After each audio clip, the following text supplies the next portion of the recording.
म्हणून म्हटलं परमार्थामध्ये सगळ्यात श्रेष्ठ काय असेल तो भाव आहे. आणि भाव जर नसेल तर देव कधीच कळत नाही. संतांची महती जर गायची म्हटली शब्द अलीकडचे आहेत आणि कार्य पलीकडचं आहे. शब्दातीत आहेत, गुणातीत आहेत. देण्यासारखं आणि दाखवण्यासारखं साधूने काही दिलेलंच नाही.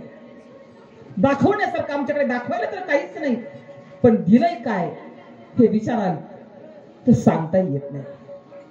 जे शब्दे विन संवादिजे इंद्रियने नता भोगिले बोलादे झोपिले प्रमेयासी. बघा तो अनुभव आहे. जसा रखरखीत चैत्र महिना झाडाची पानं फुलं सगळी गळून पडतात. झाडांना पाणी कमी पडतं आणि मग एकदम बहर आला ना, बहर आल्यावर काय समजावं, वसंत ऋतू आलाय. बहर आला की वसंत ऋतू आला हे समजून घ्यायचं. झाडांना पालवी फुटली, हिरवीगार सृष्टी झाली ना की वसंत ऋतू आला असं समजून घ्यायचं. माऊलीची ओवी आहे, माऊलीची ओवी आहे अमृत अनुभवामध्ये. आता उपाय वण वसंतू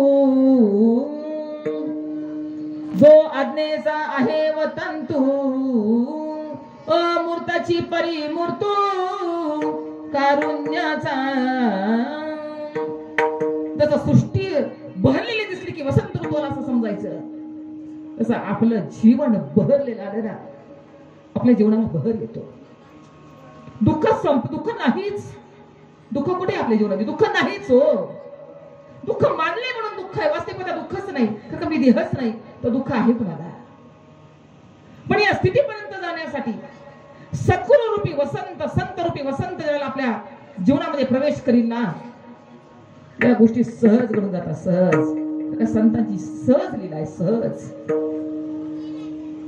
सहज बोलणे हित उपदेश, सहज बोलणे हित उपदेश, सहज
साधू संत सहज सहज लिहिले न साधू संत जे लिहिलं आहे साधू आणि त्याच्याकरताच ते आलेले वस्ती प्रपंच त्यांच्या ठिकाणी नाही. आतेबाईंनी प्रपंच केला, बापूंनी प्रपंच केला.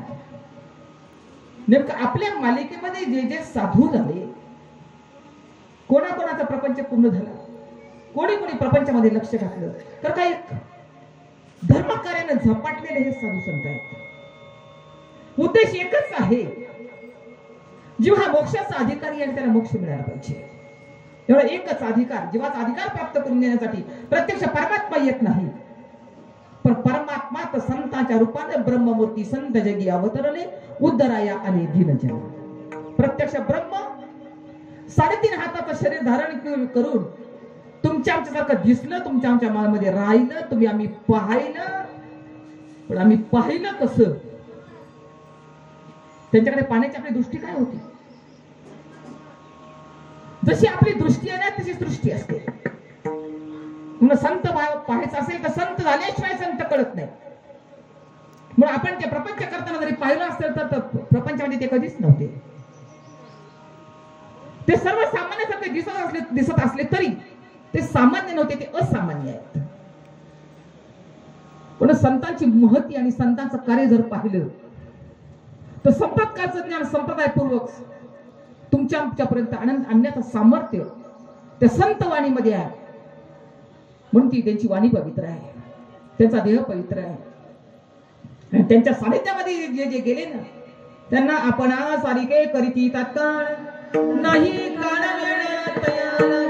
त्यांच्या सानिध्यामध्ये जर ते गेले त्यांना त्यांनी आपल्यासारखं करून टाकलं.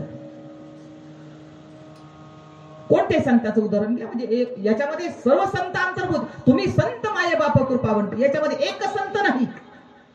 तुकोबारांनी वर्णन केले कोणा एका संतांचं वर्णन नाही, याच्या अंतर्भूत सर्व संत आहेत, सर्व संत आहेत. संतांची मालिकाच आहे. हो. आणि या प्रत्येक संतांचं कार्य मात्र एक आहे. मतभेद तुमच्या आमच्यामध्ये आहे, संतांमध्ये कुठेच मतभेद नाहीयेत. का त्यांना धर्म कळालेला आहे? धर्म एक आहे. धर्मामादी धर्म स्वस्वरूपी राहणे हाची खरा धर्म. जीवाला स्वरूप काढावं, हो जीवाला स्वरूप काढावं, एवढं एकाच गोष्टीसाठी. कारण का तुम्ही आम्ही इथले नाहीत, या मृत्यू लोकातले आपण नाहीत. या मृत्यू लोकामध्ये आम्ही जन्माला आलो हा देह घेऊन, पण देह तव पाचाचे झाले, हे कर्माच्या गुणी गुंतले, बवत असे चाकी सुदने जन्म मृत्यूचारी. हे शरीर तर जाणार येणार आहे. कारण का या हे घर जे म्हणलंय ना, या घरात 4 खोल्या आहेत. आपल्या घरात 4 खोल्या आहेत. एक आहे पंचीकृत पंचमहाभूतांचा शरीर, दुसरं आहे अपंचीकृत पंचमहाभूताचं शरीर. पंचीकृत पंचमहाभूताच्या शरीराला स्थूल देह म्हणतात, अपंचीकृत पंचमहाभूताच्या शरीराला सूक्ष्म देह म्हणतात. तिसरं घर आहे कारण देह, तो आहे अज्ञानातला. आणि चौथं घर आहे महाकारण देह, तो आहे ज्ञानातला. पण मग घर आपण आहोत का, घरात राहणारे आपण आहोत याचा विचार आपण कधी करत नाही. आपण घर आहोत का? नाही, आपण घरामध्ये राहणारे आहोत. तसं स्थूल देह मी नाही, सूक्ष्म देह मी नाही, कारण देह मी नाही, महाकारण देह मी नाही, मी याच्याही पलीकडचा आहे. हे संतांचं सामर्थ्य आहे. हे त्याच्याशी एकरूप करण्यासाठी तुम्ही जे आहात ना, तुम्ही आहात ते आहातच. तुम्ही जे आहात ते आहातच, तुम्हाला कुठून आणायचं नाही. पण फक्त विसरल्यामुळं, हो जे आमचं आहे, हो जे मी आहे त्या मीलाच विसरून गेले.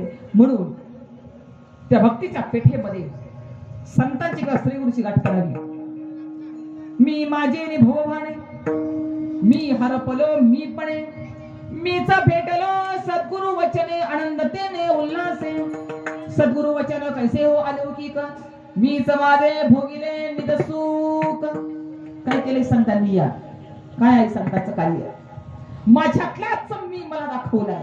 मीच माझ्यापासून हरवलो होतो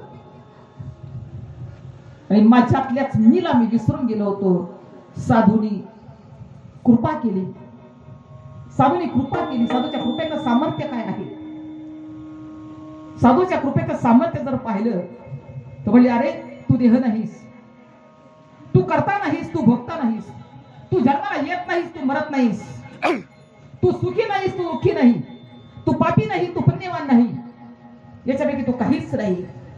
आणि तू जे आहे ना, तू जे आहे ते तुला कळत नाही. ना कळे ते कळे, कळे ते ना कळे, वळे ते ना वळे, गुरु विना.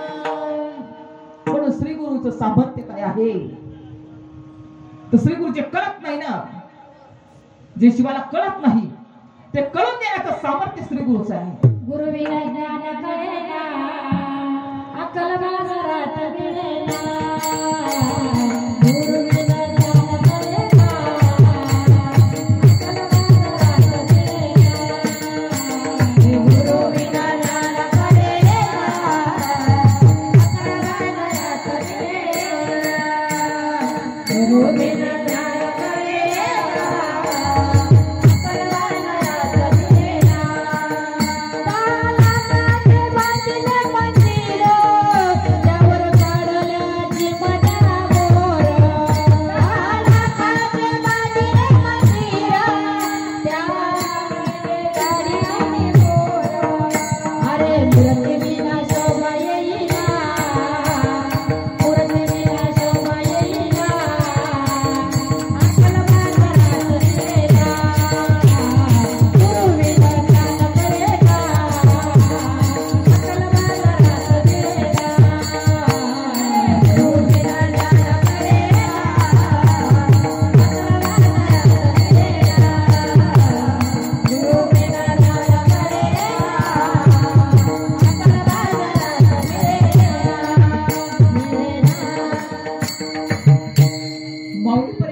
ज्ञान आहे, तिथं आत्मसाक्षात्कार आहे, तिथं आत्मदर्शन आहे.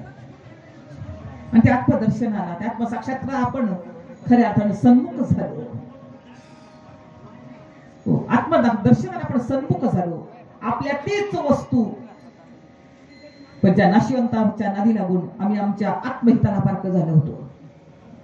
पण शास्त्र सांगतो, नाशिवंत देता ब्रह्मयी हाता, नाशिवंत देता ब्रह्मयी हाता, नाशिवंत देता ब्रह्मयी हाता, नाशिवंत देता ब्रह्मयी हाता. ऐशी गाची कथा पुराणात, ऐशी गाची कथा पुराणात, ऐशी गाची कथा पुराणात. श्री गुरु ते पायी देहाची अर्पिता, श्री गुरु ते पायी देहाची अर्पिता, श्री गुरु ते पायी देहाची अर्पिता, श्री गुरु ते पायी देहाची अर्पिता.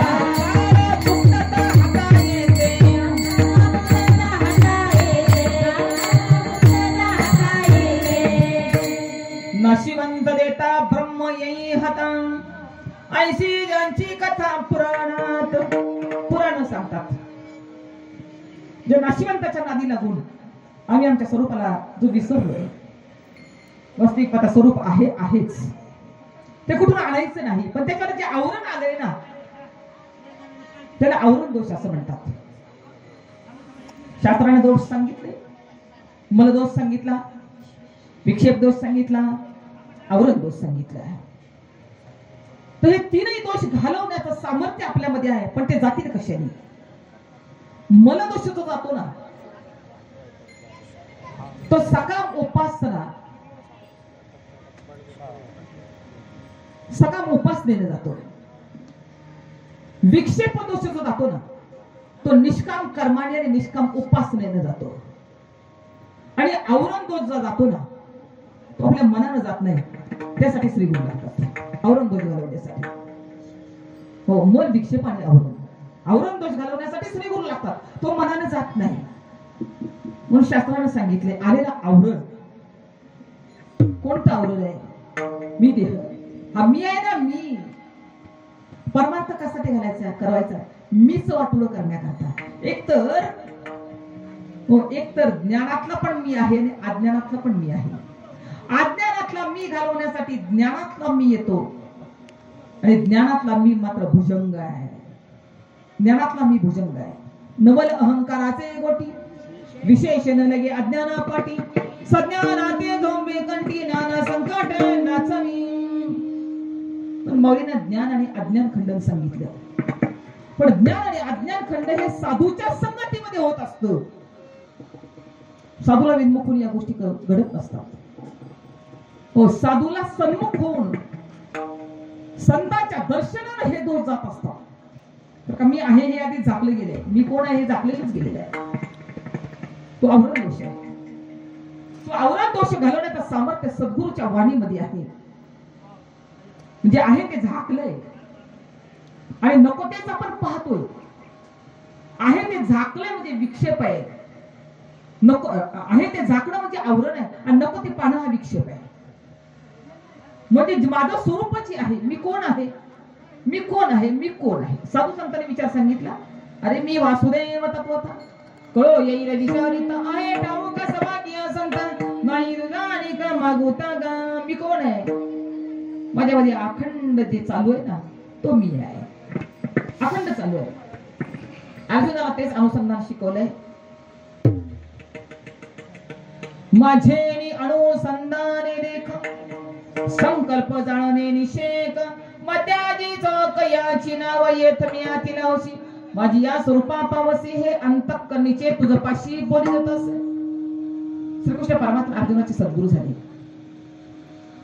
शास्त्र आपले श्रीगुरु शास्त्रामध्ये सांगितले तसे श्रीगुरु आणि शास्त्रानं सांगितलेला नामाचं महत्व किंवा आत्मानुभूती ते समोर ठेवून ज्यांनी अनुभव करून दिला ना बस आपण तर धन्य झालो.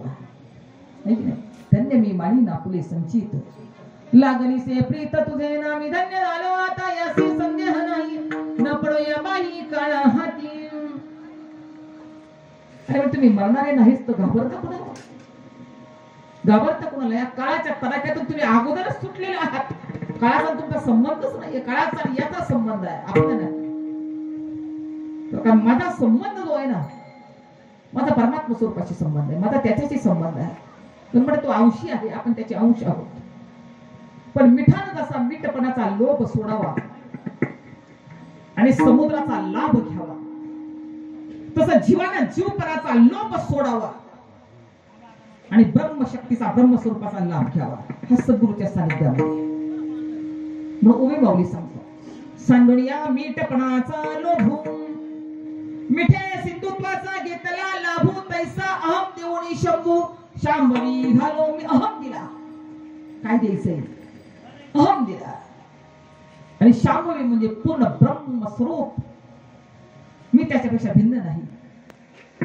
हा अखंड माझ्याकडे जो अनुसंधान आहे ना त्याच्याशी मी एकरूप झालो. ओंकार प्रणव उच्चार होय साचार आत बघ कैचा तो शब्द अभंगमय तो मी ऐसा. तो मी आहे. तो मी आहे असा अवाङ्मय. वाङ्मयामध्ये नसणारा अवाङ्मय. पण माझ्यामध्ये अखंड जे चालू आहे ना आपल्या ते अखंडता कळण्याचं सामर्थ्य का सद्गुरूमध्ये आहे. तर आपल्यात काय कोणाला कळत होतं? काय आपल्या आपण प्रपंचामध्ये आपल्यात काय आहे की नाही? पण संतवाणीमध्ये सामर्थ्य आहे. कुणाच्याही वाणीमध्ये नाही. संतवाणीमध्ये सामर्थ्य आहे. त्या संतानं आपल्या जवळ बोलू बरं का. संत हे कृपाळू असतात. कृपाळू सज्जन तुम्ही संत जन एवढे समाधान तुमचे मध्ये संत संगत का करावी. कर तुका म्हणे तुम्ही निरविल्यावरी मग मजहारी उपेक्षिला. त्यांचा वशील असेल ना हो साधूचा वशील असेल तर तुकोबाराचा एक फार सुंदर अभंग आहे. तुकोबाराचा तुम्ही आयुष्यभर परमार्थ केला. देवाशी भांडतायत तुकोबारा. मी फक्त संत संग केला. माझ्या सद्गुरूच्या चरणाशी मी रत झालो. मी अखंड फक्त भजनच केलंय. मी आयुष्यामध्ये काहीच केलं नाही. देवाने विचारले तुकोबारा याला पुरावा काय? तुकोबारा सांगतात तुका म्हणे गरुड ध्वजा याशी साक्षी श्री गुरु राजा. देवाला सांगतात गरुड ध्वजा म्हणजे भगवान परमात्मा विचारले तुकोबारा तुम्ही म्हणताय म्हणता पुरावा काय? याची साक्षी माझा श्रीगुरु साक्षी. या गोष्टीला मी माझ्या आयुष्यामध्ये काय केलंय ना ते साक्ष देण्यासाठी श्रीगुरु असतो. म्हणून आपण देवाचं होण्यापेक्षा संतांचं व्हावं. आपल्या सद्गुरूचं व्हावं. खरंच सद्गुरूचं व्हावं बरं का. आपल्या सद्गुरूच्या चरणाचे समर्पण व्हावं. आणि समर्पणाची भावना ही नाही फार उच्च भूमिका आहे. समर्पण व्हावं. मग ताई जसं बोलले ना आम्ही काही करायचं म्हणलं ना की बापूला फोन करायचं. हा घरातल्या कोणत्या गोष्टी करायचं म्हणजे की बापूला फोन करायचं. का बरं? हे समर्पणाच भाव. जे काही करायचे सुखही आपल्या श्रीगुरूला सांगावं आणि दुःखही आपल्या श्रीगुरूला सांगावं. ते राहत नाही. बर का, सुखही श्री गुरुला सांगावं आणि दुःखही श्री गुरुला सांगावं. आणि तुम्ही जे जे दुःख श्री गुरुला सांगतात ना, श्री गुरु तुमचा स्वीकारायला मोकळे नसतात, पण त्यांना सांगितल्यानंतर तुमचं दुःख राहत नाही. हा अनुभव आहे. हे सामर्थ्य श्री गुरुचं आहे. म्हणून अशा श्री गुरुचं काय वर्णन करावं आणि कोणती वाणी वापरावी, एवढ्याला परा सुद्धा अध्यस्त ठरते. आणि परेच्या पलीकडे असताना जे ब्रह्मसूत आहे ते सद्गुरूनं त्याच्याशी एकरूप करून घेण्याचं सामर्थ्य श्री गुरुचं आहे. मी म्हटलं ना, आपले श्री गुरु जगासाठी संत असतात. आपल्यासाठी श्री गुरु असतील, पण जगासाठी ते संत आहेत. या संताची थोरवी काय वर्णन करावी. कारण का संतच तुम्हाला चौथा पुरुषार्थ प्राप्त करून देण्यासाठी, पुरुषार्थ सिद्धी चौथी घेऊन आपल्या हाती रिगाळा भक्ती पंथी जन देतो. संतांचं कार्य चौथा पुरुषार्थ. 4 पुरुषार्थ सांगितले, धर्म अर्थ काम आणि मोक्ष. धर्म नावाचा पुरुषार्थ तुम्हाला कदाचित करता येईल, अर्थ नावाचा पुरुषार्थही तुम्हाला जमेल, काम नावाचा पुरुषार्थ तुमच्या ठिकाणी आहेच. पण चौथा पुरुषार्थ आहे मोक्ष नावाचा पुरुषार्थ. तो तुम्हाला मनानं करता येत नाही. आणि साधू मात्र त्या मोक्षाची सोड, म्हणजे साधूच्या हातावर, इतर हातावर तो मोक्ष आहे. आणि तो मोक्ष या जगाला प्रदान करण्याकरता साधूचं आयुष्य आहे. साधू जितके दिवस जगतो ना, तो फक्त कार्यासाठी जगतो. फक्त दुसरा विषयच नाही त्यांचा. विषय येतो त्यांचा झाला नारायण न आवडे जनधन. ते फक्त दिसतात संसारामध्ये, फक्त दिसतात, संसारामध्ये कधीच नसतात. आम्ही दादांचंही पाहिले, बरं दादांचं नावाला संसारामध्ये होते, नाही तर गाडी कोणी विचारलं पण नसेल त्यावेळी पेट्रोल आहे का नाही का, काही नाही का, आपली गाडी आणि आपण आलं कुणी बरोबर का ठीक, नाही तर निघाले एकटेच. यांची भेट त्यांची भेट त्यांची भेट. म्हणजे जोपर्यंत असतात ती दिसतात फक्त समाजामध्ये, ती समाजामध्ये कधीच नसतं. एक आगळ्या वेगळ्या ध्येयाने त्यांना पछाडलेलं असतं. त्यांचे काय मोठी वर्णन करावी आणि त्याचं काय गुणवर्णन करावं. कारण का ते आईपेक्षाही आणि वडिलांपेक्षाही त्यांचं कार्य थोर आहे. पाप न करी ऐसी माय. हो, कारण आई वडील जन्माला घालतात, कर्मामध्ये टाकतात. कर्मातून निवृत्त करण्याचं सामर्थ्य आई वडिलांकडे नाही. कर्मातून निवृत्त करण्याचं सामर्थ्य आई वडिलांकडे नाही. पण कर्मातून, वासनेतून, पाप पुण्यातून, सुख दुःखातून तुम्ही त्याच्याही परे आहात, ही शक्ती प्रदान करण्याचं कार्य मात्र साधूच आहे. आणि अशा साधूचं काय वर्णन करावं. तुकोबाराय सांगता, तुम्ही संत माया बापा तो बाबा.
माय बाप कृपावंत, माई म्हटले, बापही म्हटले आणि कृपावंत म्हटले.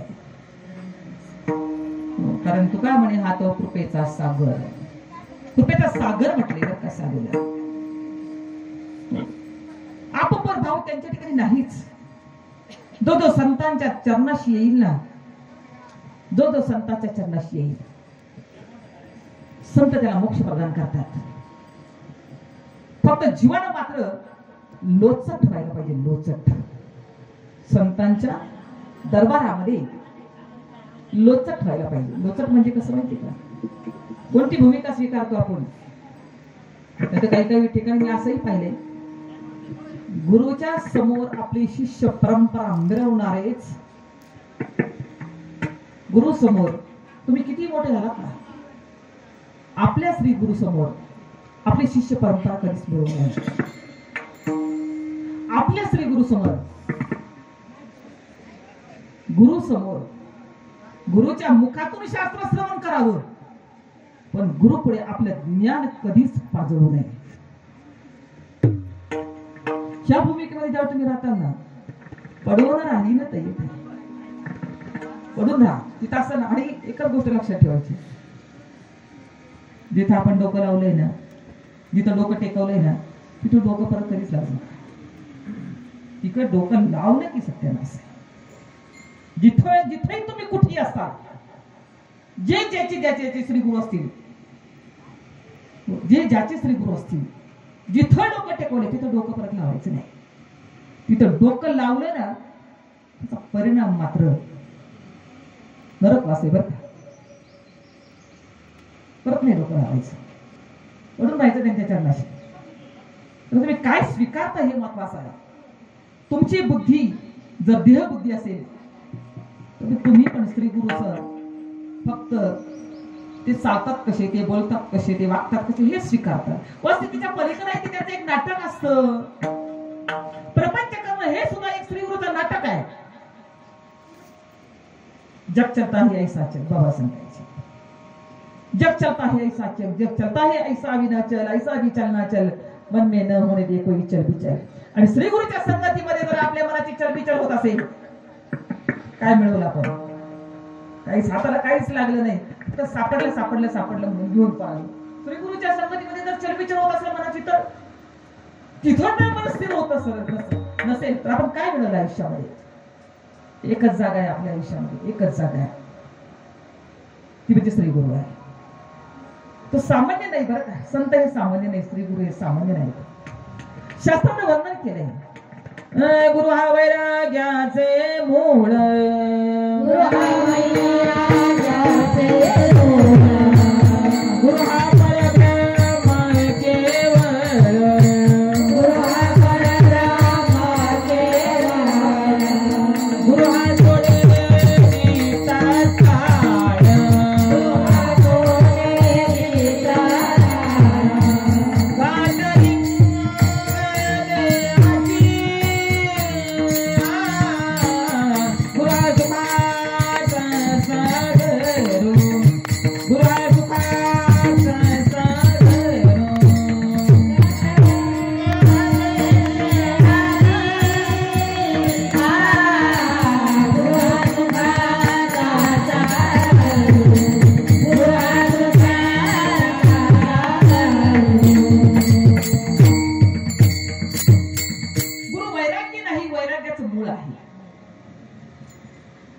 गुरु हा परब्रह्म आहे.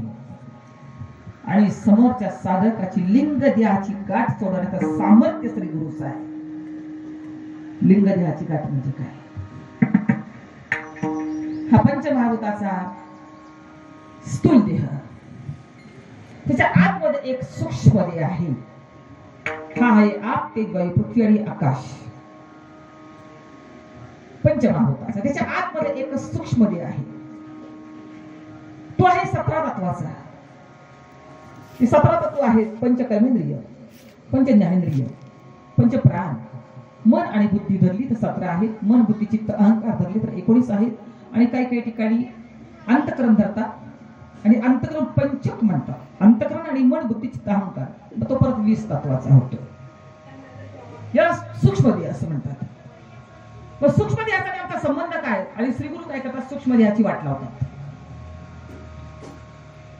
स्थूल देह इथंच पडणार आहे. स्थूल देह इथंच पडतो, याला काळी लावतात आणि मातीमोल होतो स्थूल देह. पण मग आत्मा हा कुठे जात पण नाही आणि कुठे येत पण नाही. आत्मा कुठे जात नाही आणि येत नाही. आत्मा आहे असाच आहे. मग फिरतोय कोण? आत्मा जात नाही, येत नाही. स्थूल देह, सूक्ष्म देह, स्थूल देह इथं पडतो. मग प्रत्येक 84 लक्ष योनीमध्ये फिरतोय कोण? आपल्या देहामध्ये असणारा सूक्ष्म देह अलगद बाहेर पडतो. त्याच्यामध्ये असणारी वासना, त्या वासनेनुसार त्याला शरीर प्राप्त होतं. पण साधू संतांची एक किमया, साधू संतांचं सामर्थ्य एवढं आहे, जो फिरणारा सूक्ष्म देह आहे त्यालाच बाधित करून त्यालाच बाधित करतात. सूक्ष्म देहाला बाद करून तुमचं जन्ममरण खंडन करण्याचं सामर्थ्य श्री गुरुचं आहे.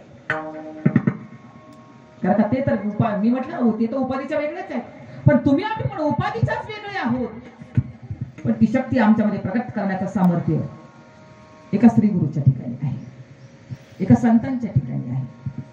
आणि केवळ एवढ्याच कारणाकरता साधूचा अवतार आहे, एवढ्याच कारणाकरता. संसार त्यांच्या ठिकाणी नाही. हो, संसार त्यांच्या ठिकाणी नाहीच. कारण संसार एक झाला होता किंवा प्रपंच एक झाला होता, ही समूळ मिथ्या वार्ता. ही गोष्ट मिथ्या आहे. संसार झाला, प्रपंच झाला, देह झाला, म्हणजे सगळं मिथ्या आहे, सगळं मिथ्या आहे. हो म्हटले आहे ते काय आहे? आहे ते केवळ परब्रह्म आहे. कारण काल त्रिकालाबाधी सत्य सांगितलं, एकच वस्तू त्रिकालाबाधी सत्य, आणि सत्य सांगण्यासाठी साधू संत आले. त्या सत्यालाच धर्म म्हटलंय. सत्य सांगण्यासाठी साधू आलेले. सत्य कोणतं आहे? ते काल आणि आज आणि उद्या पण त्रिकालाबाधित बरं का. काल पण जे सत्य होतं आजही सत्य आहे, उद्याही सत्य आहे. सत्य तू सत्य तू सत्य तू.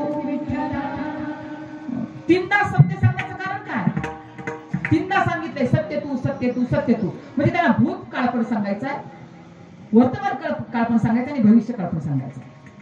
कालही सत्य एकच वस्तू आहे, आजही एकच वस्तू सत्य आहे आणि उद्याही एकच वस्तू सत्य आहे. ती म्हणजे परमात्मा, ती म्हणजे ब्रह्मवस्तू, आणि ती वस्तू तुम्ही आहात. म्हणून तुकोबाई सांगतात ना की आम्ही नाही आदिमधीचे, आम्ही देवाचे आधीचे. आम्ही काही आजकालचे आहेत का? म्हणजे नाही. आणि जेव्हा सृष्टी पण उत्पन्न झाली नव्हती ना, जेव्हा माया पण नव्हती ना, त्या मायेच्या अगोदरचे आम्ही. माया सुद्धा आपल्या नंतर आहे. मायेच्या अगोदरची आपण आहोत. पण ती ब्रह्मवस्तू आपल्याला कळाली तर आपला संबंध डायरेक्ट कोणाशी आहे? एको अहम बहुसे अहम, त्याने नंतर सगळं जग निर्माण केलं. पण आमचा डायरेक्ट संबंध घेणं त्या परमात्म्याशी आहे. मायानंतर झाली, मायेपासून मग त्रिविध अहंकार झाले, जग झालं, ती गोष्ट वेगळी. पण ही गोष्ट समजून घेण्यासाठी म्हणजे साधू संतांनी तुमचा डायरेक्ट संबंध जो दिला, जोडलाय ना, त्या ब्रह्मतत्वाशी जोडलाय. ती वस्तू ते तू आहेस, ते तू आहेस, ते तू आहेस सांगायचंय त्यांना. त्यासाठी तत्वमसी, ते तू असशी, तत्वम असी, ते तू आहेस, ते तू आहेस. साधूचा बोध तत्वमसी. साधूने तत्वमसी देऊन मस्तकावर हात ठेवला आणि आपण स्वीकार अहम ब्रह्मास्मी. हो गुरुवर्य, अहम ब्रह्मास्मी. ते ब्रह्म मी आहे, ते ब्रह्म मी आहे. अशी साधूची जोड जर आपल्याला मिळाली ना, मग साधून अनादिकालचं नाम तुमच्या आमच्यापर्यंत सहज, कोणताही अट्टहास नाही, कोणताही अट्टहास नाही. आणि काय घेतलं तुमच्याकडनं? ही गुरु शिष्य परंपरा खऱ्या अर्थानं फलद्रूप व्हायची असेल ना, तर गुरुनं शिष्याला काय द्यावं आणि शिष्यानं गुरुला काय द्यावं, काय द्यायला पाहिजे? शिष्यानं जीव दिला पाहिजे आणि गुरु मिळाला पाहिजे. शिष्यानं जीव दिला पाहिजे आणि गुरु मिळाला पाहिजे. तेव्हाच परमार्थाचं खरं मिळेल. गुरुचं गुरुत्व जर जिवंत राहिलं ना, ते घातक आहे. कुणासाठी? शिष्यांसाठी पण आहे आणि स्वतःसाठी पण आहे.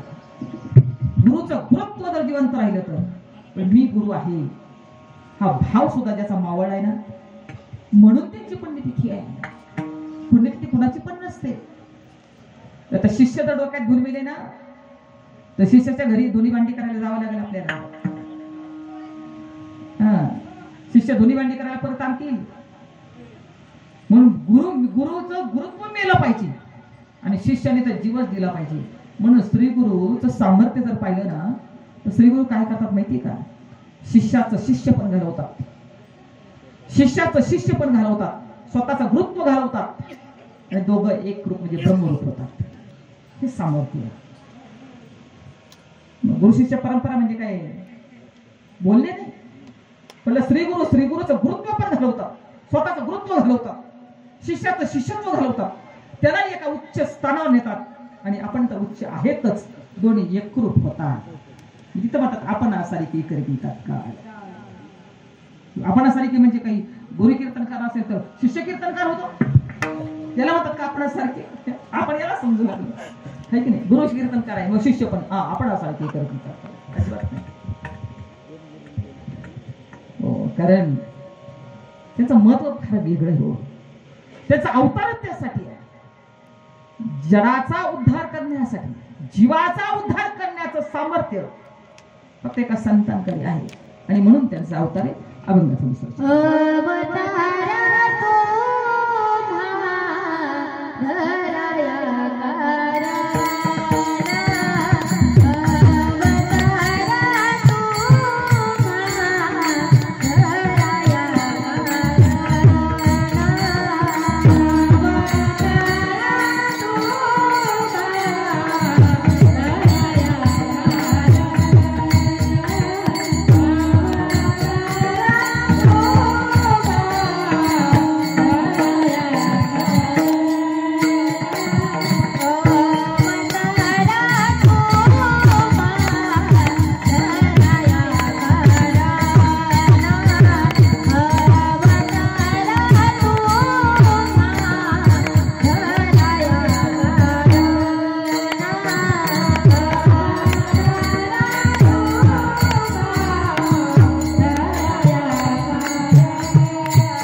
जीवांचा उद्धार करण्याचं सामर्थ्य सद्गुरूकडे आहे. आणि दुःख एका जीवाचं नाही, सद्गुरू घालवतात ना ते एका जीवाचं दुःख, एका जन्माचं दुःख घालवत नसतात. हा खेळ फक्त आपल्या 60-70 वर्षाचा आहे. हा आत्ता तुटकी संपून जाईल, पण खरंच चालू होणार आहे ना हा देह संपल्यानंतर आपला खेळ चालू होणार आहे सगळा. किती दुःख. आपण नुसतं म्हणतो 84 लक्ष योनी, पण 84 लक्ष योनी किती वेळा 84 लक्ष योनी भोगल्यात. सृष्टीच्या उत्पत्तीपासून आपण जन्माला येतोय, मरतोय, जन्माला येतोय, मरतोय. आणि हे दुःख ओळखलं कोणी? हे दुःख साधूने ओळखले का जीव हा दुःखी आहे आणि त्याला एकच दुःख आहे, फक्त मरणाचं दुःख आहे. प्रत्येकाला भीती आहे, ती मरणाचीच भीती आहे. पण मरणाला मारून टाकण्याचं सामर्थ्य श्री गुरुकडे आहे आणि ते सामर्थ्य साधकामध्ये ते परावर्तित करत असतात. मस्तकाला हात ठेवून म्हटलं ना, दृष्टी कृपेनं, स्पर्श कृपेनं, शब्द कृपेनं, साधूंची कृपा. आणि साधू ती कृपा लिहिलेनं समोरच्या साधकाला त्याचं मरणाचं दुःख नाही, मरणालाच मारून टाकण्याचं सामर्थ्य श्री गुरुकडे आहेच. आणि ते समोरच्या जीवाला ते मिळावं, ते सामर्थ्य त्याच्याकडे उतरवत असतात. ते का जीवाचा भेद घालवण्याचं सामर्थ्य सद्गुरूकडे आहे. हो, तू काय म्हणे भेद आहे? भेदच नाही, भेदच नाही. तर का साधू हा 5 प्रकारचे भेद सांगितले. जीव जीवाचा भेद, जीव जडाचा भेद, जीव ईश्वराचा भेद, जड जडाचा भेद आणि जड ईश्वराचा भेद, 5 प्रकारचे भेद सांगितले. भेद म्हणजे काय? भेद म्हणजे वस्तू एकच आहे पण आम्हाला त्या 2 दिसणं, म्हणजे जे आहे तसं न दिसणं. म्हणजे पहा, जसा पांढरा शुभ्र स्फटिक आहे. साधूचं सामर्थ्यच सांगायचं बरं. मी म्हटलं ना, सद्गुरूचं सामर्थ्य काय, श्रीगुरूचं कार्य काय, श्रीगुरूचं स्वरूप काय. पांढरा शुभ्र स्फटिक आहे आणि पांढरा शुभ्र स्फटिक त्याच्या संगतीमध्ये एक लाल फुल आले. लाल फुलामुळं तो स्फटिक तुम्हाला लाल दिसायला लागला. हा भेद आहे. जसं वस्तू आहे तशी न दिसता विपरीत दिसणं, वस्तू आहे तशी न दिसणार विपरीत दिसणं. पांढरा शुभ्र स्फटिक पण तो पांढरा न दिसता तांबडा दिसतोय, कारण त्याचा संग कुणाशी झालाय तर लाल फुलाशी झालाय. म्हणून स्फटिक तांबडा दिसतोय. स्फटिक तांबडा कधीच नव्हता, फक्त संग झालाय. तशी आम्हाला पण संग भ्रांती ज्या म्हणतात, संग भ्रांती शास्त्राने सांगितली. संग भ्रांती म्हणजे देहाचा संग झाला, जीवाचा जीव मानू लागलो आणि आमच्या ठिकाणी भ्रांती तयार झाली. आणि ती भ्रांती घालवण्याचं सामर्थ्य जेणे भ्रांती पासून विरतने गुरु वाक्य मन धुतने आत्मस्वरूपी घातले हरोनिया.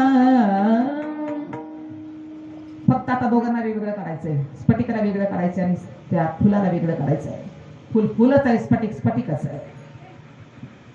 तसं साधू संत काय करतात,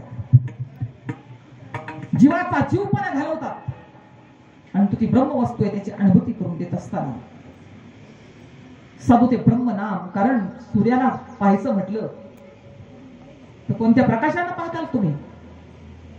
सकाळी 10 वाजता उठून जर कंदील हातामध्ये घेऊन सूर्य पाहायला गेलं तर चालेल का? ते नाही चालणार. मग सूर्याला पाहायचं असेल तर तुम्हाला कोणताही बाह्य प्रकाश उपयोगाला पडतच नाही. सूर्याला पाहण्यासाठी सूर्याचाच प्रकाश उपयोगाला जसा पडतो, तुझं डोक्याच्या केसापासून पायाच्या नखापर्यंत ती म्हणता देव कुठे आहे?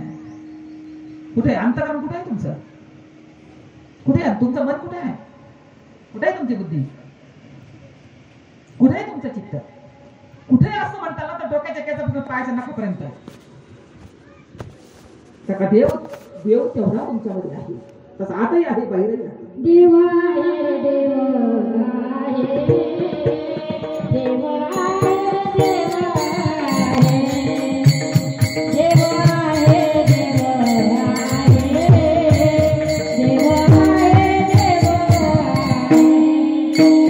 देव आहे, देव आहे, देव आहे,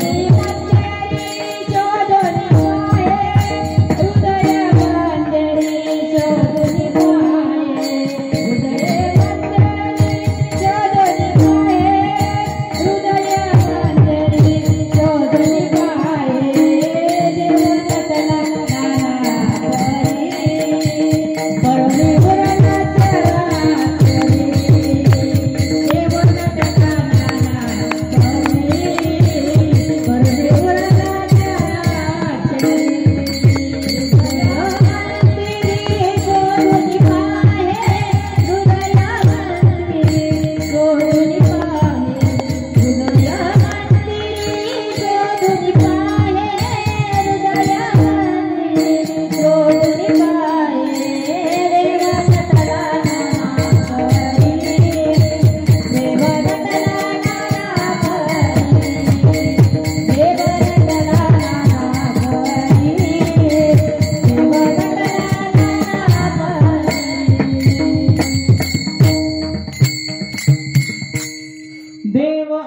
देव आहे हृदय मंदिरी शोधून पाहे. म्हणजे देव नाही अशी जागाच नाही. आम्ही दृष्टीहीन झालो. पण साधूकडे मात्र ती दृष्टी आहे.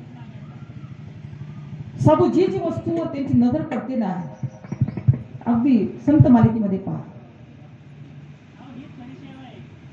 तुकोबारांची वृक्षावर दृष्टी पडावी, पक्षावर दृष्टी पडावी, ते आपले सोयरे वाटावे.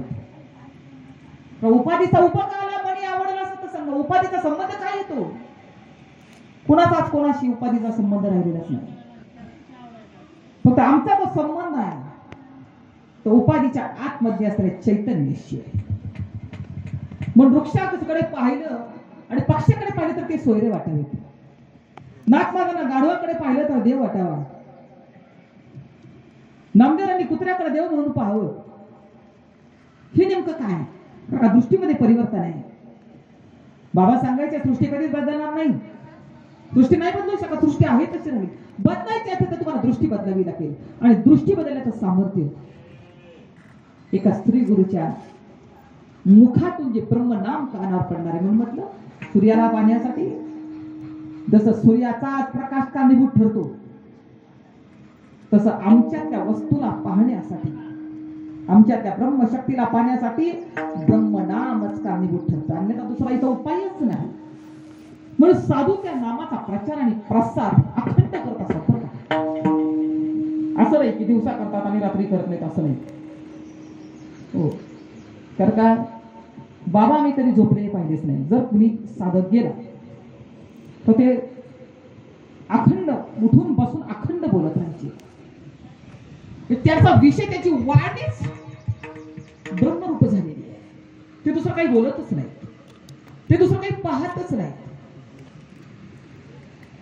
पण यांच्याकडे आपण देह म्हणून पाहतो. ही मात्र आपली पापी वृत्ती आहे, ही आपली देहबुद्धी आहे. पण देहबुद्धी आत्मबुद्धी होईल ना, तेव्हा संत कळतील. हो, तेव्हा संत कळतील. म्हणून संतांचं कार्य, संत आम्हाला सांगायला आले तुम्ही वेगळे आहात. तसं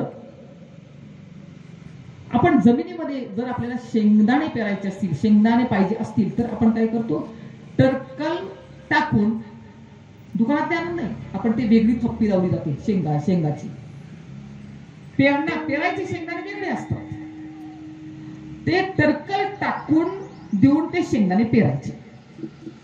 उगवताना मात्र ते टरकल घेऊन उगवतात आणि खाताना मात्र आपण टरकल टाकूनच खातो. एवढा सोपा पारमार्थ सांगितला. इतका सोपा पारमार्थ. आणि म्हणले कर्म, वासना, सुखदुःख, पाप पुण्य हे सगळं घेऊनच आपण आलोय. टरकल घेऊन आलोय. हे सगळं टरकल घेऊन आलोय. आणि टरकल टाकण्यासाठी साधूची योजना आहे. टरकल टाकून आपल्या मूळ स्वरूपाला, हो, आपलं मूळ काय आहे, आणि साधू समजा त्या मुळाशी एकरूप झालेले आहे. आणि आपल्याला तिकडे त्याच मुळाशी एकरूप करण्यासाठी, म्हणून माझे मुक्ताबाईचा फार सुंदर अभंग आहे.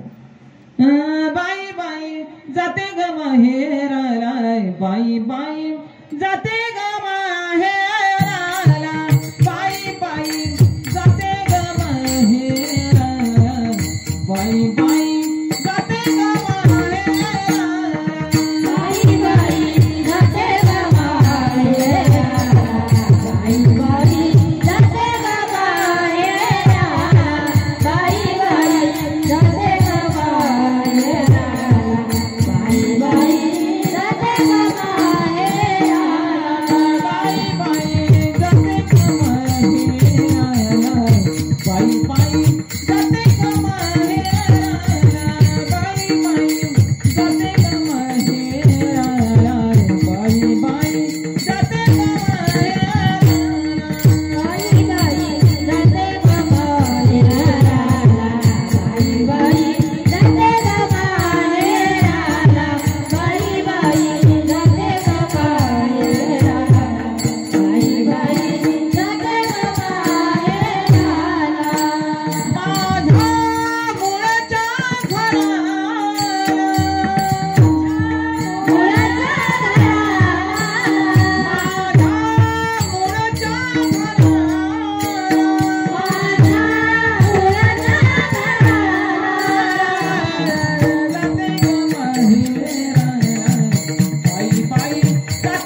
तर सद्गुरू जीवाला स्वरूपाला नेण्यासाठी आलेले असतात, स्वरूपाला प्राप्त करून देत असतात.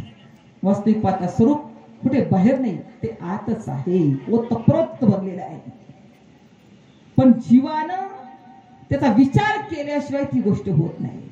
ऐसे मुक्ताई गांजली साधू संतांशी शरण गेली, जाऊन मिळाली स्वरूपाला बाई बाई. जीव गाजला पाहिजे, त्याला दुःख कळालं पाहिजे, दुःख कळायला पाहिजे. अरे जन्म मनाचं दुःख अनंत जन्मापासून तुमच्या आमच्या मागे लागलेलं आहे. आणि दुःखाची निवृत्ती आणि परमानंदाची प्राप्ती हा परमार्थाचा मूळ हेतू काय आहे? मूळ हेतू म्हणजे काही मोठं होण्यासाठी कोणी विचारत नाही म्हणून इकडे येऊन असं काय आहे का? असं काहीच नाही. उलट कोणी विचारूच नाही. कोणी विचारू, ज्याला कोणी विचारत तो नाही सुखी, कोणी विचारूच नाही. तर हे सुद्धा एक गबाळ आहे, सगळं हे गबाळच आहे. सहज बर का संजय भाऊ, माझ्यासमोर एक क्षय व्यक्ती म्हणजे महाराज, नवीन कीर्तनकार. हॅलो, कोण बोलतोय? मी महाराज बोलतोय. पण महाराज कोणता महाराज? बापरे, म्हटलं केवढी उपाधी आहे. आणि त्याचा टर्कल टाकायला सांगितले. मग आधी अज्ञानाचं टाकलं, मग ज्ञानाचं घेऊन बसायचंय का? नाही बाबा सांगितले, छोटा आणि काटा, छोटा काटा ही मोठा काटा. यासाठी सत्संग, सद्गुरूच्या मुखातून शास्त्र श्रवणाने ह्या सगळ्या गोष्टी होत असतात. सद्गुरूच्या मुखातून शास्त्र श्रवण हा एकच उपाय. मात्र सद्गुरू राहिले नाहीत, कुणाच्या तळ रूपाने ते मागे असतातच. तुम्ही म्हणता देहाने, देह नाही, तत्व आजही तसेच तसं आहे. ज्ञानेश्वरी आहे, गाथा आहे, गीता आहे, तत्व आजही तसेच. कुणाच तरी मुखातून ते श्रवण जर झालं ना, मग आपलं टर्कल टाकायचंय आणि आपल्या स्वरूपाला जायचंय. हेच सुख आहे. सुख म्हणजे कोणतं सुख? त्याला ब्रह्मसुख असं म्हटलंय. आणि या ब्रह्मसुखाला पात्र व्हायचं असेल तर एकच गोष्ट करावी, नित्य नेम नामी ते प्राणी दुर्लभ लक्ष्मी वल्लभ शरण. एकच नेम आहे, एकच उपाय. मग त्याचा उपाय काय? या सगळ्या उपाय एकच उपाय, ते म्हणजे चिंतन. दुसरा उपाय उपायच हो. या जगाच्या कडे दुसरा सद्गुरूने दिलेलं जे काही नामस्मरण आहे, त्या नामाचं स्मरण, त्या नामाचं चिंतन, एवढा एकच उपाय. त्या उपायाने तुमची सत्सद विवेक बुद्धी जागी होणार आहे. आणि परमात्मा स्वरूपाच्या ब्रह्मसुखाला तुम्ही खऱ्या अर्थानं पात्र प्राप्त होताल. हे सुद्धा म्हणणं हे अलीकडचं आहे, हे सुद्धा बोलण्यातलं आहे. हा सुद्धा व्यवहार आहे, बोलणं हा सुद्धा एक व्यवहार आहे परमार्थातला. पण त्या सुखाशी एक रूप होणं ही एक अनुभूती आहे आणि ती एक विरळी आहे. ती विरळी आहे हो. तिथं सांगतात कारण प्रेम नाही आहे, सांगता बोलता अनुभवे चित्त जाणे. ते काही सांगता पण येत नाही, बोलता पण येत नाही. आणि ही सद्गुरूची किमया आहे, हे सद्गुरूचं कार्य आहे. कारण ह्याच ब्रह्मसुखाची अनुभूती या जीवाला मिळावी म्हणून अभंगाच्या 3ऱ्या चरणामध्ये तुकोबराय सांगतात, वाढवया सुख भक्ती भाव धर्म.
उद्धराया जन जड जीवा विठोबा रखुमाई जय विठोबा रखुमाई रखुमाई विठोबा रखुमाई विठोबा रखुमाई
गुरुवर्य ब्रह्ममूर्ती ब्रह्मीभूतात्याबाई यांच्या चतुर्थ पुण्यस्मरणानिमित्त प्रत्येक वर्षी हा एक दिवसीय वैष्णव मेळावा होत असतो.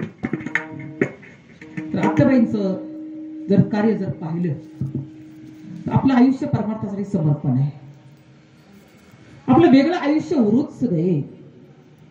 आपल्या कुणाप्रती काही कर्तव्यच शिल्लक राहिलं नाही. तर काय साधूंचं कर्तव्य शिल्लक राहिलेलं नसतं. फक्त प्रारब्ध असतं म्हणून साधू संत जगत असतात. कर्तव्य राहिलेलंच नसतं. तसं आत्याबाईचं कुणाविषयी कोणतंच कर्तव्य शिल्लक राहिलेलं नव्हतं. जोपर्यंत प्रारब्ध आहे तोपर्यंत धर्म करायला वाहून घेतलं. नाना महाराजांसारखे गुरु जीवनामध्ये प्राप्त होतात काय, आणि भालेकर बापूंची संगती काय लागते. कारण आपण पाहताना स्त्री देहाकडे पाहिलं, स्त्री आहे पुरुष आहे, पण तसं नसतं. त्यांचा तो भावही मावळलेला असतो. कारण देहही अध्यस्तच आहे. या जगामध्ये स्त्री आणि पुरुष तुम्हाला सिद्ध करता येतच नाहीत. कारण देह हा नाशिवंत आहे. नाशिवंताला तुम्ही सिद्ध काय करणार आहात. तर एक परमात्मा सिद्ध आहे. आणि यांची नजर जी आहे ना, हो, या संतांची नजर आहे ही त्रिगुणात्मक मायेच्या पलीकडे असते. ते जग पाहतच नाहीत. स्त्री पुरुष कसे पाहते, जग पाहतच नाही. जन नोहे अवघा जनार्दन ऐसे ऐकता निवती साधू जन. एका जनार्दने बांधली निज खून, गाली संध्या संदेह माझा गेला, आत्माराम हृदयी प्रगटला. अशी स्थिती जीवनामध्ये प्राप्त झालेली असते. त्याच्यामुळे अखंड संगत लागली बापूंची. धर्म कार्याकरता समर्पणाची भूमिका होती. धर्म कार्याकरता आपलं आयुष्य खर्च केलं. देहाला एवढं रोगाने पिडलं पण कधीही त्याचा उल्लेख कधी केला नाही. पाहिलं की फक्त फुटकन हसणं. कारण ज्याचं चित्त परमात्म्याशी एकरूप झालेलं आहे त्याला देहाचं काही देणे गेलं नसतं. वास्तविक पाहता त्यांच्यामध्ये एक शक्ती असते. नारायण महाराज जालवणकरांचं काहीतरी उदाहरण मी वाचलं एका ठिकाणी. पोटामध्ये पोटशुळाचा एक मोठा गोळा होता. एक शिष्य कीर्तनासाठी नेला होता आणि क्वाटवर झोपल्या कारणानं तो पोटातला गोळा असा उडत होता. त्या पलंगावर असं पोट उडत होतं. त्याच्यानंतर तो शिष्य न्यायला आला. ते म्हणजे 2च मिनिटांमध्ये तरी तो आपल्या पोटातला गोळा काढला आणि पलंगावर ठेवला आणि झाकून ठेवला. तो गोळा तिथे उडत होता. त्या शिष्याने विचारलं, म्हटले महात्मा त्या बिछाऱ्यावरती उडतंय ते काय आहे, म्हणजे माझ्या पोटात तो गोळा मी काढून ठेवलेला आहे, माझी व्याधी काढून ठेवलेली आहे. मग तुम्ही जर एवढी व्याधी जर काढून ठेवू शकता तर तुम्ही त्या व्याधीला आपली म्हणून का परत तुम्ही घेतात? तर म्हटले अरे माझ्याकडनं झालेले कर्म आहे, ते कर्म मला भोगावं लागेल, या जन्मामध्ये नाही भोगलं तर पुढच्या जन्मामध्ये भोगावं लागेल. म्हणजे साधूकडे एवढी ताकद, एवढं सामर्थ्य आहे. तो मराव ते बाजूला काढू शकतात, पण फक्त पुनर्जन्म नको म्हणून ते भोगण्याचं सामर्थ्य त्यांच्यामध्ये असतं. ते काहीही करू शकतात, काहीही करू शकतात. संतांकडे तेवढं सामर्थ्य आहे. म्हणजे ज्ञानोबा पाठीवर मांडे भाजू शकतात ना, ते पंचपक्वानाच्या जेवणाची निर्मिती करू शकणार नाहीत का? सगळं करू शकतात, ते सामर्थ्य त्यांच्याकडे आहेच. पण समाजामध्ये राहतात, समाजासारखे दिसतात, समाजासारखा व्यवहार करतात आणि समाजात करताच जसा नट आपले कपडे बदलून दुसरा पार्ट करत असतो ना, तसं परमात्मा आपले कपडे बदलून किंवा आपला देह बदलून या माणसामध्ये जगाच्या उद्धाराकरता 3.5 हाताचं शरीर धारण करून फक्त जीवाला सुख प्रदान करण्याकरता या मृत्यू लोकांवर येतात आणि आपलं कार्य संपलं की निघून जातात.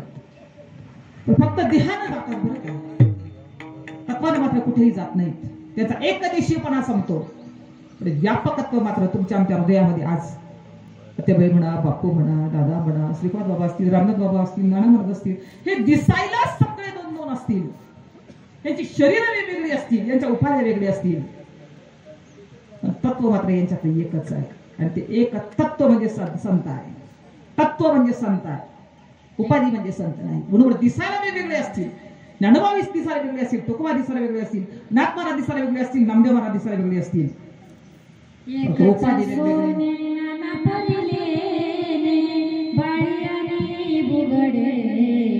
जगामध्ये ब्रह्मा दिसे उघडे, जगामध्ये ब्रह्मा दिसे उघडे, ब्रह्मा दिसे उघडे, जगामध्ये ब्रह्मा दिसे उघडे. एकच सोने नाना पडिले, एकच सोने नाना पडिले,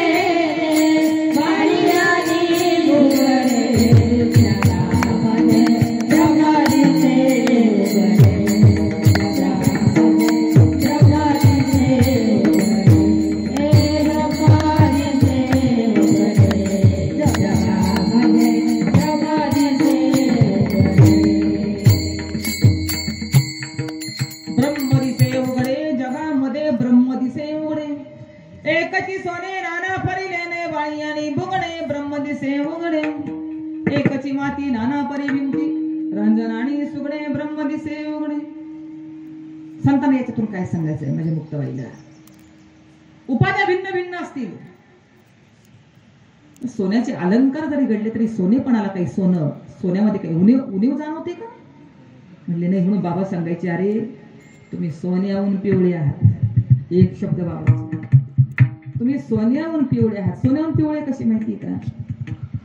सोन्याला सोन्याचा भाव माहितीये का तुम्हाला? माहिती? सोन्याला सोन्याचा भाव माहिती नाही, तो सोन्याचा भाव तुम्हाला कळतो. सोन्याला सोन्याचा पिवळेपणा कळतो का? म्हणजे नाही, तो तुम्हाला कळतो. सोन्याला सोन्यावर किती अलंकार घडले हे सोन्याला कळतं का? म्हणजे हे तुम्हाला कळतं. म्हणजे सगळंच जर तुम्हाला कळतं मग तुम्ही सोन्याहून पिवळे आहे की नाही? तुम्ही सोन्याहून पिवळे, सोन्यापेक्षा तुम्हाला सगळं कळतं. सगळं का कळतं माहिती का? जो ज्याला जाणतो तो त्याहून वेगळा असतो. तुम्ही ज्याला जाणता ना तुम्ही त्याच्यापेक्षा वेगळे आहात. ते वेगळे पण आपल्याला कळावं पण हे संत संघामध्ये कळत असतं.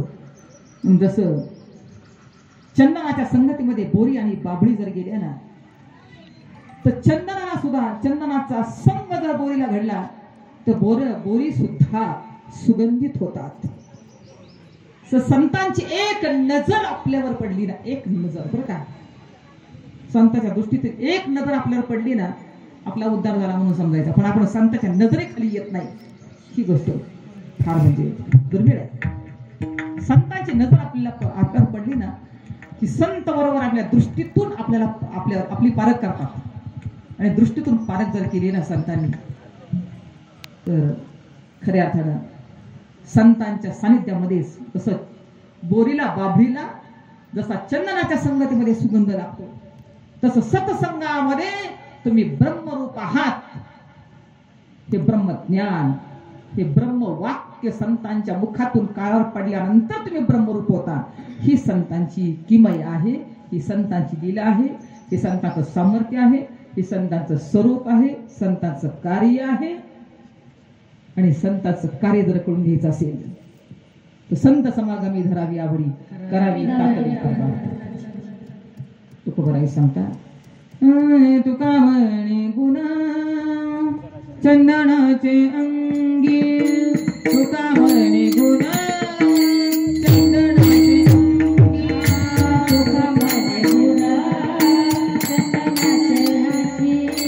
तुका म्हणे गुणा चंदनाचे अंगी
तुका म्हणे गुणा चंदनाचे अंगी तैसे तुम्ही जगी संतजन अवतार तुम्हाराय कारण उद्धराय जन जड जीव ब्रह्ममूर्ती गुरुवर्य आचार्यांच्या चतुर्थ पुण्यस्मरणा निमित्ताने